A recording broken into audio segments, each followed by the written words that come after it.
Hey guys, Sure Shot Midget here. I'm going to be making a video on a new optic that I got for my M16. So this is a AIM Sports type ACOG. Now this says Sniper on it. I think this is a Chinese rebrand, but even I think the AIM Sports are Chinese too.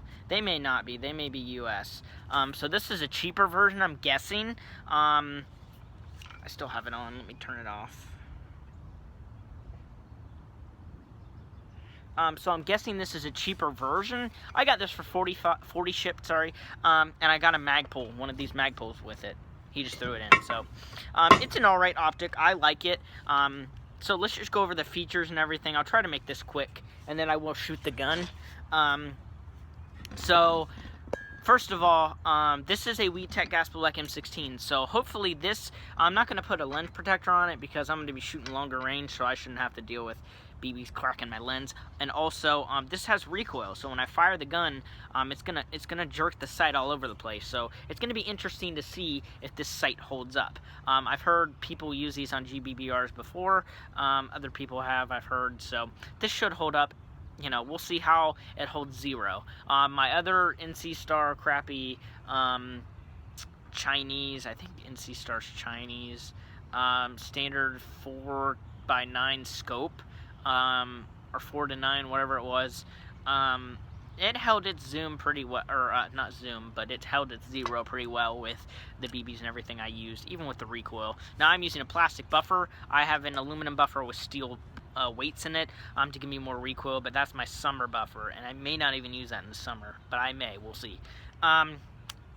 So let's just go ahead and talk about the optic though. So this optic, this particular one, has these standard type of the mounting hardware with just the knobs.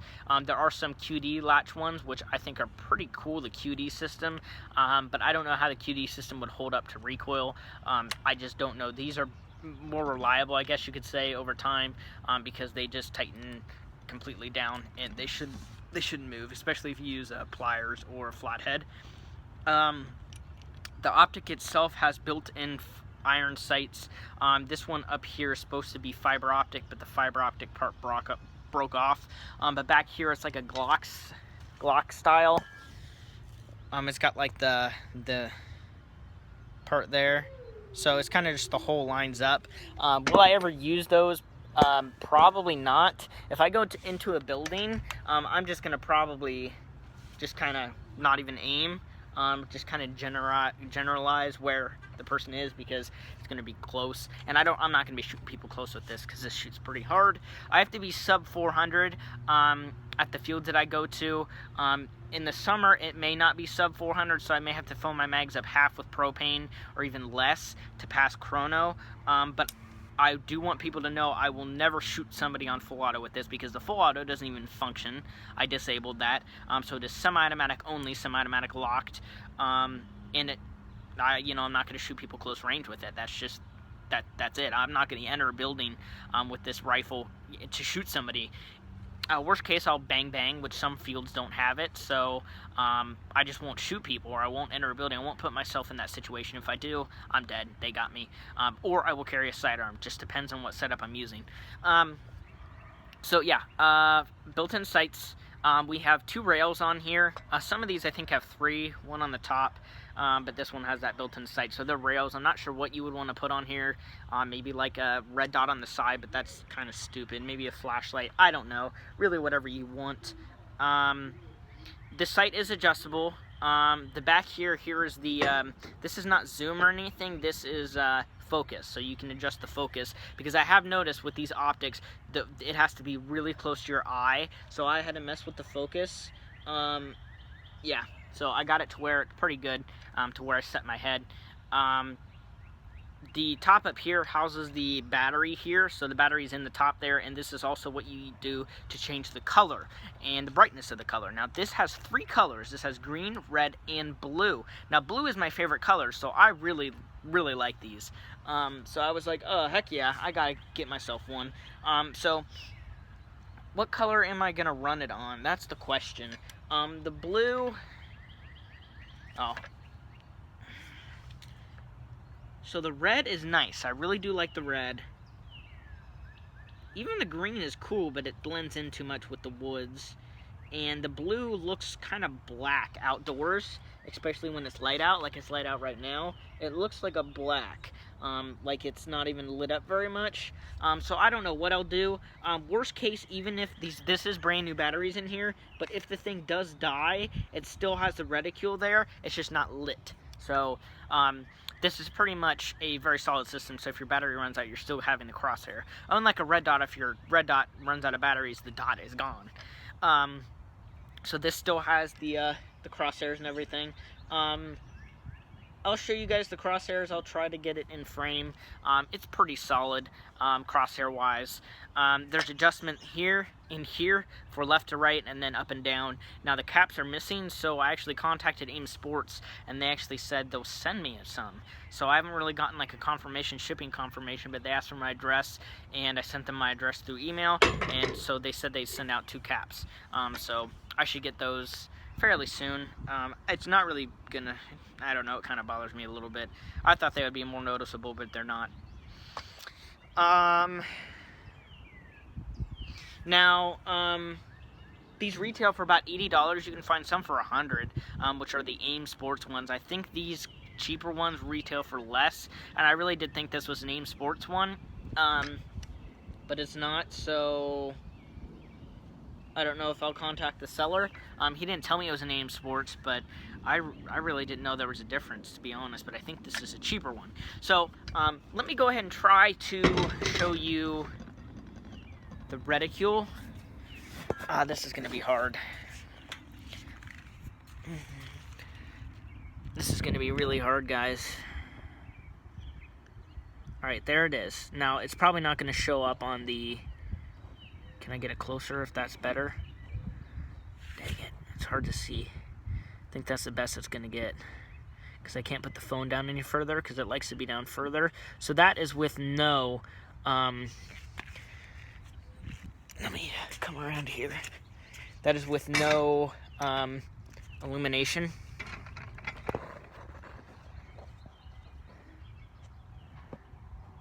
That is with no illumination. So there's number 4 and then the number 6. Let me go ahead and turn it on for you. It's not as exciting as the legit AIM Sports ones, I don't think, because the AIM Sports ones or the other ones that I've seen, the whole thing lights up, whereas this one, it only lights up the middle, okay? The actual, see, let me go ahead and keep it dark. See, it's off, and that's probably blue.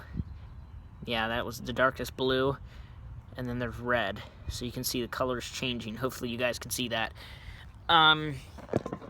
Sorry for the little rough. I'm going to turn the blue on.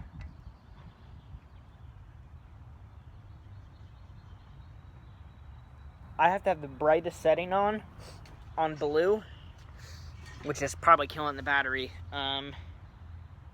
for outdoors, which I'm going to be using this outdoors. So I may just use the red because it's brighter. So I'm going to be shooting this real quick. This rifle, I've had issues with this rifle. Like, this thing is very unreliable. Now, it shoots incredibly far. It's incredibly consistent, but I've had bolt lock issues with my RTech bolt and my W bolt locks all the time. I had to replace this charging handle.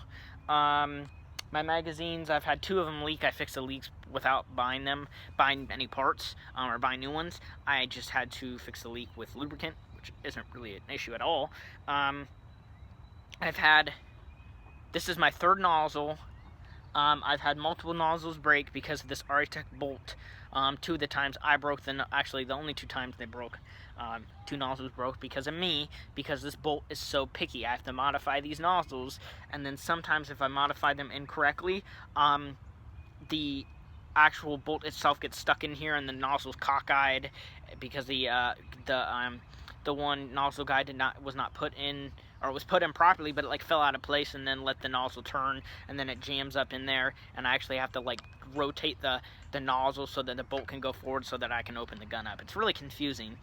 So this nozzle currently in here is about 10,000 rounds through it, so I'm gonna have to buy a new nozzle here soon, because the one I just bought just broke because the frickin' thing got tilted in there, and I went to turn it and it just snapped the part where the BB gets picked up. So I'm not a fan of this RITech bolt. It has given me a lot of issues. A lot of issues. It's not worth the money. But there's really not very many options out there, and the Gen 2s are supposed to be much better, so maybe get a Gen 2. Okay, so let's just go ahead and shoot. I'm shooting .3s, and I have this spoon here to adjust because I sighted this in roughly.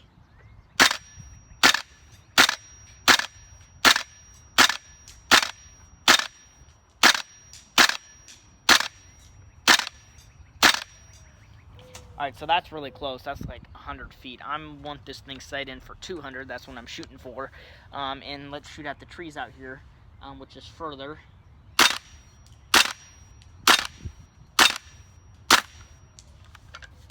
So it seems to be pretty solid there.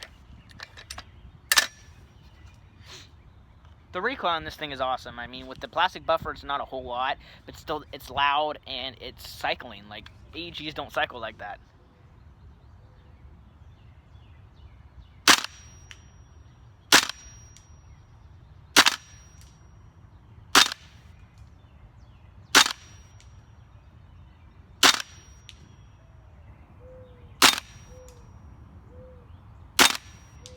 Seems to be sighted in pretty well.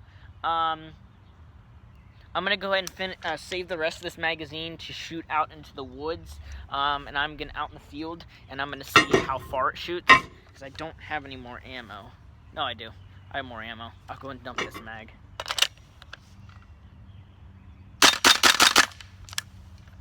Okay, so that is the rifle scope.